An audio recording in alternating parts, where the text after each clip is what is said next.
বন্ধুরা, পরিবার বিষয়ক অনুষ্ঠানে আপনাদের সুস্বাগত জানাচ্ছি।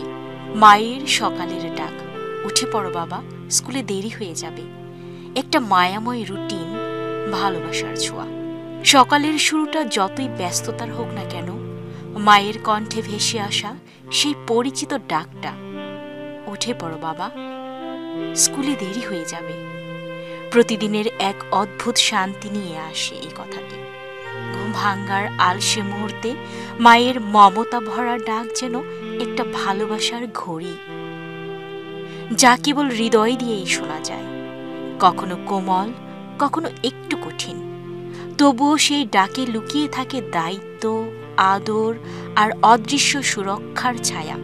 দিনের তাড়াহুড়োর ভিড়ে এই ছোট্ট মুহূর্তটাই এক সময় হয়ে ওঠে জীবনের সবচেয়ে বড় নরম স্মৃতি, যা মাকে দূর থেকেও প্রতিদিন মনে করিয়ে দেয়।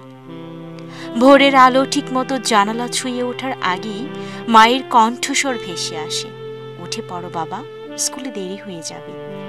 ঘুম ভাঙা চোখ, আধো আলোয় ভেসে থাকা সেই ডাক যেন প্রতিদিনের এক অদৃশ্য কবিতা, যার প্রতিটি পংক্তি গাথা ভালোবাসার সুতোয়। দিনের ব্যস্ততা শুরু হয় ওই একটি মাত্র ডাক দিয়ে, যেখানে নেই কোনো তাড়না, আছে শুধু কোমল দায়বদ্ধতা। মায়ের এই নিঃশব্দ লড়াই, সময়কে পেছনে ফেলে সন্তানকে প্রস্তুত করার, একদিন বুঝি খুব বড় হয়ে ওঠে। বহু বছর পর কোনো এক নীরব সকালে সেই ডাকটা হঠাৎ মনের ভেতর শব্দ তোলে, আর আমরা বুঝে যাই জীবনের সবচেয়ে নিখুঁত অ্যালার্ম ছিল সেই মায়াময়ী, আদরিময়ী